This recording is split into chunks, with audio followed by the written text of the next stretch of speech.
లలిత jewellers వారి double ధమాకా offer. అన్ని బంగారు నగలపై తరుగులో 1% తగ్గింపు. పాత బంగారు నగల ఎక్స్చేంజ్ పై గ్రాముకు 150 రూపాయలు అదనంగా పొందండి.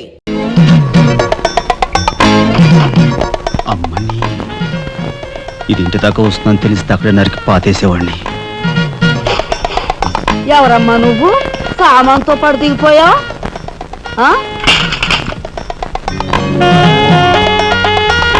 రావే రఫ్ పడతా. Excuse me.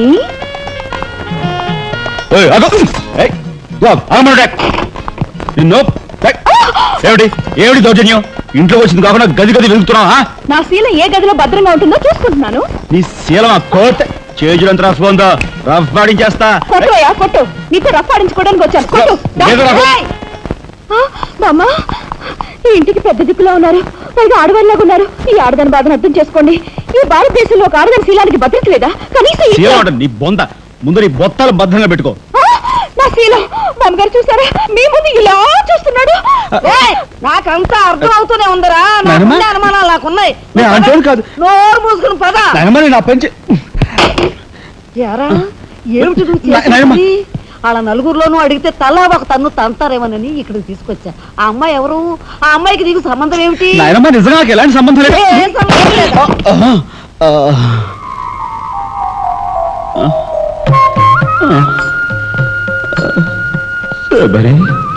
ఏం జరిగింది? అయ్యో దేవుడు, నువ్వు వచ్చావా? అవును శబరి, నా శబరి ఆవేశం చూసి ఏం జరుగుంటుందా అని వచ్చాను. ఏం జరిగింది? ఇంకా ఆవేశం ఏమిటయ్యా? నీ అంశతో పుట్టిన నీ మనవడు ఏం చేశాడో చూడు. ఆ అమ్మాయిని ఎవరినో తీసుకొచ్చాడు. ఏనాడైనా మన ఇంటా అంటా ఉందా? శబరి, నువ్వు అనుకున్నట్టుగా చిన్నవాడు అలాంటి వాడు కాదే. నువ్వు అనవసరంగా ఆవేశపడలేవయ్యా అని సమర్థిస్తున్నావు. ఆ పిల్లవో నా శీలమో నీ రోడ్డును పడ్డా అని అంటుంది. ఇప్పుడే ఆధారం లేని ఆ పిల్లని మన ఇంట్లో పెట్టుకోవాలా అక్కర్లేదా? చూడు శబరి, నువ్వు కొంచెం చూసి చూడలేదు.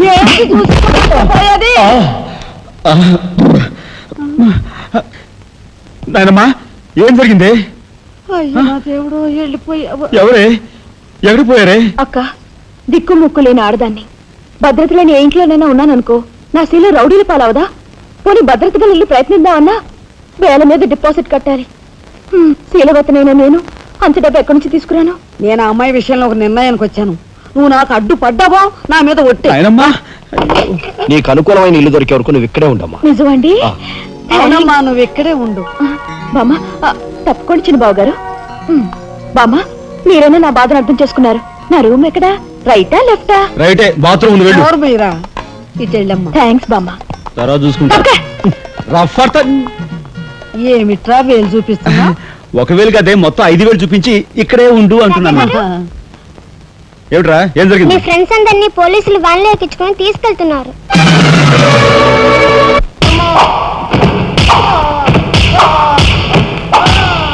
కార్మిక నాయకుడిని చంపింది మీరేనా ఒప్పుకుంటారా లేదా?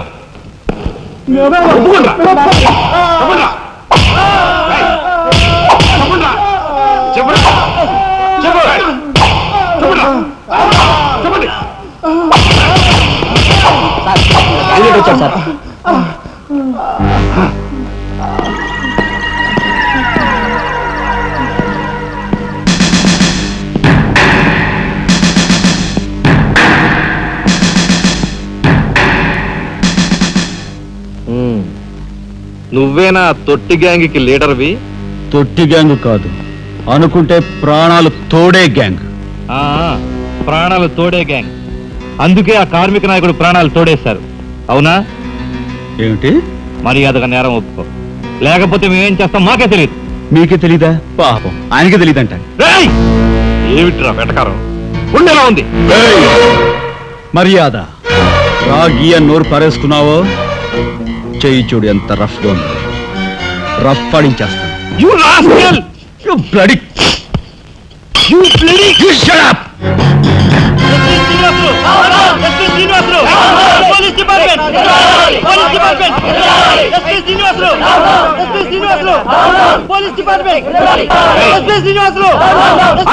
సార్ ఆగాలి.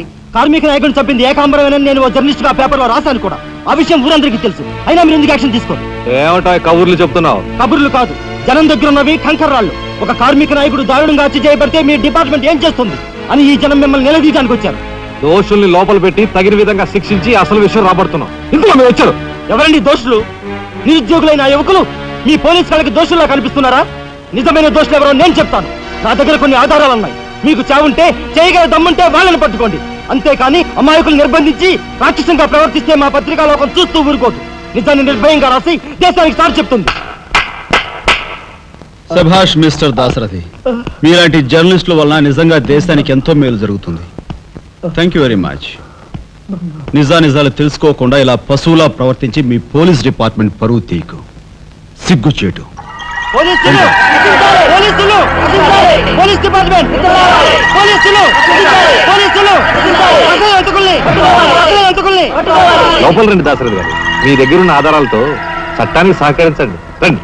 కమ్.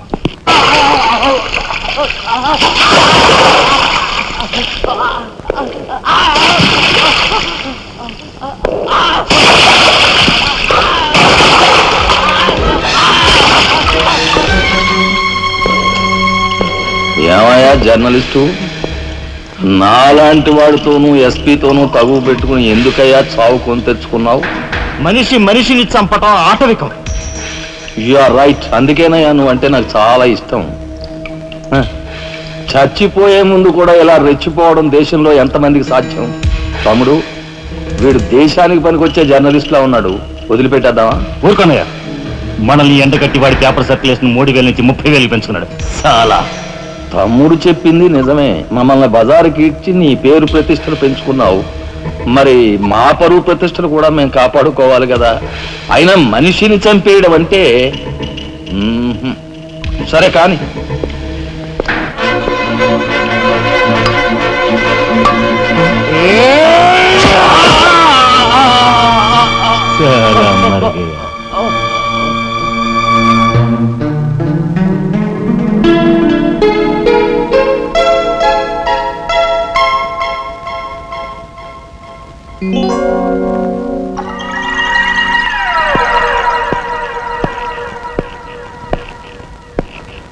స్టీల్లోంచి ఇత్తడిలోంచి వెండి పళ్ళెం బాగానే కొడుతున్నారు ఛాన్స్. బంగారు పళ్ళెం గుద్దే ఛాన్స్ కూడా నాకు వస్తుంది.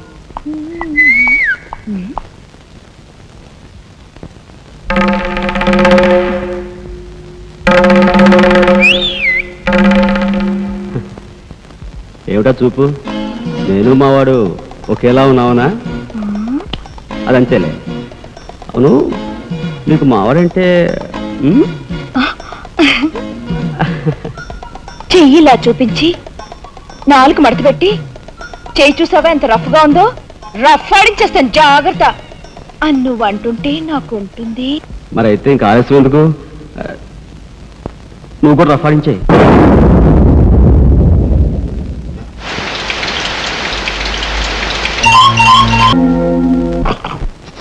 మా ఇంటి ఆడ వస్తుంది.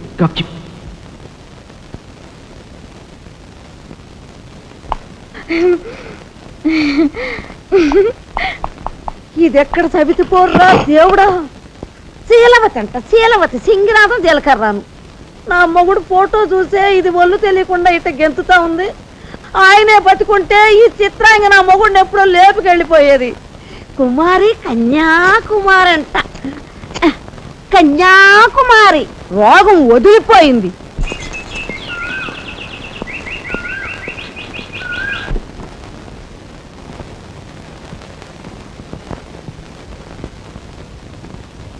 అన్నయ్య,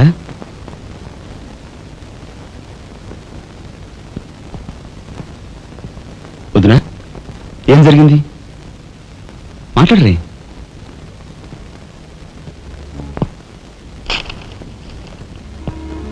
అన్నయ్య, ట్రైన్ ఛార్జీల వరకు డబ్బు నాకు అందింది కనుక ఢిల్లీ బయలుదేరి వెళ్తున్నాను.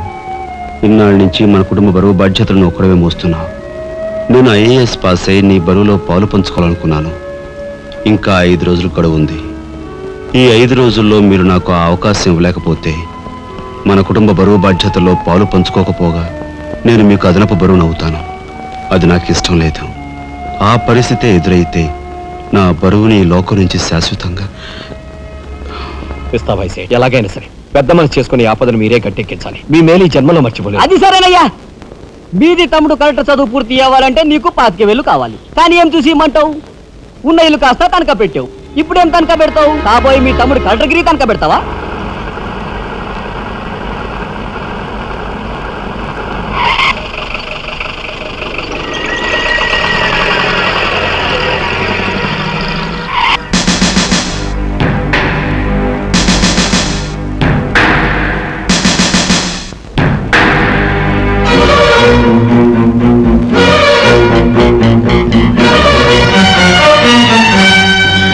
జీపెక్కు ఎందుకు ఎక్కాలి?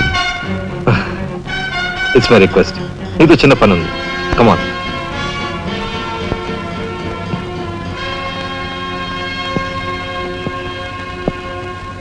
మీరు ఆడుకునే ఈ స్థలానికి నన్ను ఎందుకు రమ్మన్నట్టు? ఈ ఆటకి మన జీవితానికి చాలా దగ్గర సంబంధం ఉంది కాబట్టి. ఈ రెడ్ బాల్స్ ఉన్నాయి చూసావు, ఇవి మామూలు జనం అన్నమాట. ఇక ఈ pink, blue, black, yellow, brown, green ఇవన్నీ సిటీలో కాస్త పలుకుబడి ఉన్న వ్యక్తులు.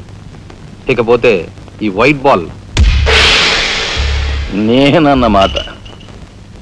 ఇందులో ఏ బాల్నైనా కదిలించే కెపాసిటీ, కావాలనుకున్న కార్నర్లోకి తోసేసే కెపాసిటీ ఈ తెల్ల బంతికి ఉందన్నమాట. అంటే నాకు. దీన్ని తెల్ల బాలు అంటారు, క్యూ బాల్ అంటారు. ఓహో, ఓసారి క్యూ ఇటిస్తారా? దగ్గరగానే ఉందిగా, తీసుకో. నేను అడిగింది ఆ క్యూని. నువ్వట. రా రా. వచ్చాను. ఏం కావాలి? నేను అడిగింది ఈ క్యూని, నిన్ను కాదు. ఎంతో శక్తివంతమైన ఈ క్యూ బాల్ను సైతం కదిలించే శక్తి ఈ క్యూకుంది. అంటే నేను ఈ క్యూ లాంటి వాడిని. నీ తసారావులో పడ్డు ఎస్పీ మా బలెంటోని తెచ్చావయ్యా. నాకు నచ్చాడు. సర్లే, మంచి కెపాసిటీ ఉన్న క్యాండిడేట్. కళ్ళు మూసుకుని ఉద్యోగం ఇచ్చేయచ్చు. చూడబాయ్, నేను చెప్పే ప్రతి పనికి ఓ రేట్ ఉంటుంది. Fixture rate. ఎవరి కష్టాతీత ఉంచుకోరు. Spot payment. ఫైటింగ్కి వెళ్ళావనుకో 1000 రూపీస్, కాలో చెయ్యో తెచ్చావనుకో 5000 రూపీస్, లైఫే తీసేసావనుకో 10,000 రూపీస్ స్పాట్ పేమెంట్. మందు పొందు బేట. ఓకే? అంటే నాకు ఇచ్చేది గూండా ఉద్యోగం కాదు, గవర్నర్ గిరి. చేస్తావా? గూండాయే, కాకపోతే నంబర్ 1 గూండాగా కాస్త రెస్పెక్టబుల్ గా చూస్తావయ్యా. చూడండి, నేను ఫైటింగ్ పెడతాను. ఎప్పుడో చెప్పనా? న్యాయం అన్యాయం అయినప్పుడు. కాలో చేయో తీస్తాను. అదెప్పుడో చెప్పనా? ధర్మం అధర్మం అయినప్పుడు. లైఫ్ తీవాల్సి వస్తే తీస్తాను. అదెప్పుడు? మీలాంటి వాళ్ళు ఇలాంటి వాళ్ళు కలిసి బరి తెగించి కిరాతకులైనప్పుడు. ఓర్ని తసారావుల బొడ్డు బాలేంటోడే బాబు వీడు. ఇంటి మొగుడికి ఎక్కువ, రంకు మొగుడికి తక్కువ అన్నట్టున్నాడు. నాకేం నచ్చలేదు, మనకేం అక్కర్లేదు. నాకు అసలు నచ్చలేదు. ఏమిటయ్యా ఇది మంచి చట్టం లేకుండా? ఆ మాట అడగాల్సింది నేను. కట్టుకున్న మొగుడు పెళ్ళాన్ని బ్రోతల హౌస్కు తీసుకెళ్ళడం ఎంత నీచమో, పోలీస్ ఆఫీసర్ ఒక పౌరుని ఇలాంటి గూండాల కొంపు తీసుకురావడం అంతకంటే నీచం. సిగ్గుండాలి.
వస్తా నీ తస్సరవల బొడ్డు.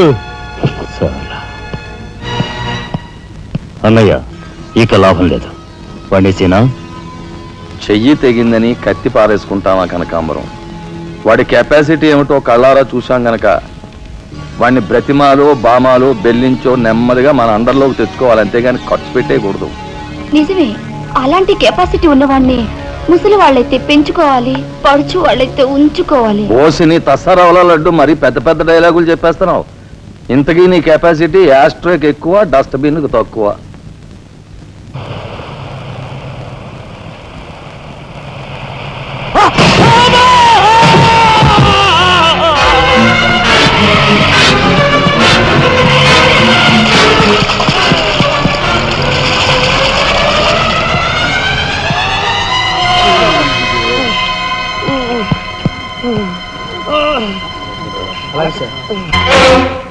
కార్ యాక్సిడెంటా? రేపు పెళ్లి పెట్టుకుని ఇవాళ నువ్వు కార్ యాక్సిడెంట్ చేసావు, ఎంత అప్రదిష్ట. ఈ సంగతి పోలీసులు తెస్తే రేపు నువ్వు కూర్చోవాల్సిన పెళ్లి పీటల మీద కాదు, కటకటాల వెనకాల. నువ్వు వెళ్ళిపోయి డ్రైవర్ వచ్చాడో లేదో. కొండయా, కొండయా, ఎవరవయ్యా నువ్వు? మీ అమ్మాయి కార్ యాక్సిడెంట్ చేయగా చూసిన మనిషిని. మా అమ్మాయి కార్ యాక్సిడెంట్ చేసిందని చెప్పడానికి ఏమిటి ఆధారం? నాతో పాటు మరో 15 మంది చూశారు, వాళ్ళని తీసుకొస్తాను. బాబా లోపల కూర్చొని మాట్లాడుకుందాం.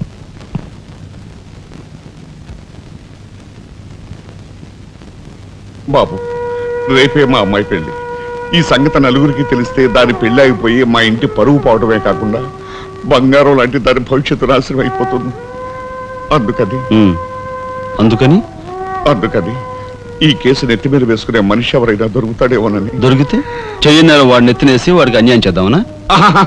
అన్యాయం చేయను బాబు, వాళ్ళు ఎంత అడిగినా ఇస్తాను. అంతేకాకుండా దెబ్బ తగిలే హాస్పిటల్లో ఉన్న పేషెంట్కి అయ్యే ఖర్చంతా నేను భరిస్తాను. నిర్లక్ష్యంగా కారు నడిపి ఓ మనిషి అవిటివాడైపోవటానికి కారకుడయ్యాడు కనుక కోణిదెల రాజారాం అనే ఈ ముద్దాయికి ఐపీసీ సెక్షన్ 348 క్రింద 6 నెలలు కఠిన కారాగార శిక్ష విధించటమైనది. సూపరింటెండెంట్ గారు పిలుస్తున్నారు.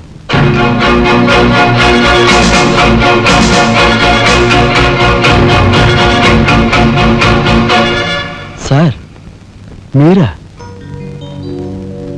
నా కూతుర్ని రక్షించుకోవడం కోసం నిన్ను జైలు పాలు చేసినందుకు నేనెంతో సిగ్గుపడుతున్నాను. నేనే త్యాగం చేసి జైలుకి రాలేదు సార్, మీ దగ్గర 25,000 పుచ్చుకున్నాను. నా బిడ్డ భవిష్యత్తును ఎలా కాపాడావు, అంతకు మించి మీ అన్నగారి భవిష్యత్తును కాపాడినందుకు నిన్ను నేను ఖైదీలా చూడటం లేదు, నా గురువుగా చూస్తున్నాను. గురువుగారు. గురువుగారా? చిన్నవాణ్ణి, నన్ను మీరు చిన్న పెద్ద ఏమీ లేదు, నేను ఆ నిర్ణయానికి వచ్చానంతే. పదండి గురుగారు. గురుగారు, ఇదిగో తాళం చెప్పు. ఇదేంటి నాకిస్తారు? ఇది మీ ఇల్లు అని చెప్పాను కదా, మీ ఇంటి తాళం మీ దగ్గర ఉండదు, మరెవరి దగ్గర ఉంటుంది మాత్రం. మీరేం మాట్లాడుకోండి, మీ కాబట్టి ఇస్తాను కానీ మరింటి ఎవరికైనా ఇస్తాను. ఇదిగో ఉంటుంది. నా ఖైదీ ఎక్కడా? మీ ఖైదా? ఎవరా ఖైదీ? ఖైదీ నంబర్ 786. యాక్సిడెంట్ చేసి వచ్చాడు చూడు, ఆ ఖైదీ. ఆ గురువు గారా? ఆ గురువు గారే. ఇంతకీ మీరు ఎవరు? నేను గురువిని. గురువునా అంటే? ఎలా చెప్పేది?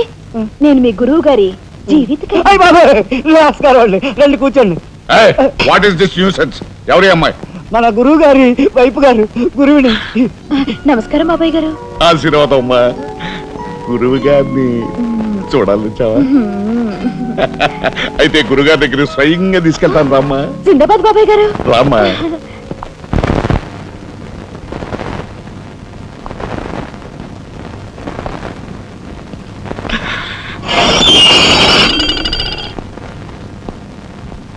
ఆహా, సీతాకోక చిలుకల్లాగా, చిలకా గోరింకల్లాగా ఎలా మిలమిలా మిరిసిపోతున్నారు. గురువుగారు, ప్రొసీడ్.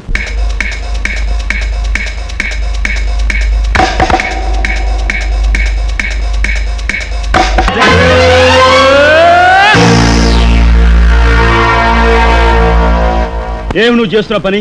సిగ్గులేదు? ఎవరైనా చూసి ఏమనుకుంటారు? అసలు ఎందుకు వచ్చావు? నిన్ను ఇల్లు ఖాళీ చేయించిన పాపానికి జీవితాంతం నన్ను ఇలా చిత్రవధ చేయడమే కార్యక్రమంగా పెట్టావా? వెళ్ళు. గురుగారు, గురుగారు, ఏమిటండి ఇదంతాను? ఈ అమాయకురాల మీద ఇలా కేకలుస్తున్నారు ఏమిటండి? ఎవరు అమాయకురాలు? మీ భార్య గారండి. తానా?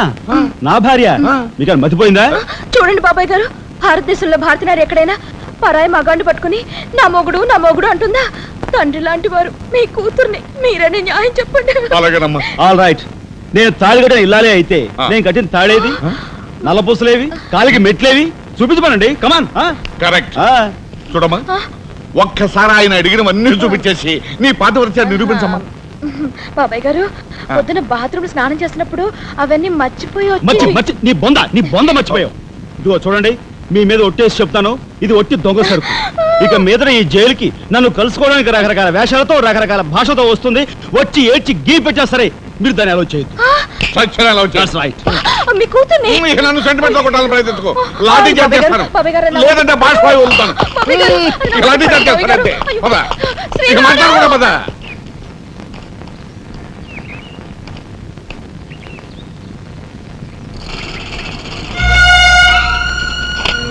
చిరంజీవి రాఘవకు ఆశీర్వదించి రాయినది. నా పేరు జగన్నాథరావు, జైలు సూపరింటెండెంట్గా పనిచేస్తున్నాను. మా అమ్మాయి కార్ యాక్సిడెంట్ చేస్తే నీ చదువు నిమిత్తం నీ తమ్ముడు ఆ నేరాన్ని తన మీద వేసుకుని ఈ 25,000 నీకు పంపమన్నాడు. ఈ విషయం ఎవరికీ తెలియజేయొద్దన్నాడు.